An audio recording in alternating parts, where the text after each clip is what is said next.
పసుపు కుంకుమతో పాలు పన్నీటితో శ్రీగంధపు ధారతో పంచామృతాలతో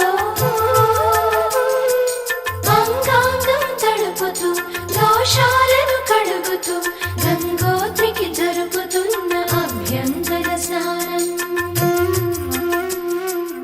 అమ్మా గంగమ్మ కృష్ణమ్మకు చెప్పమ్మా కష్టం కలిగించొద్దని, యమునకు చెప్పమ్మా సాయమునకు వెనకాడొద్దని, గోదారికి కావేరికి ఏటికి సెలయేటికి కురిసేటి జడివానకి దూకే జలపాతానికి నీతో బుట్టులందరికీ చెప్పమ్మా మా గంగమ్మ.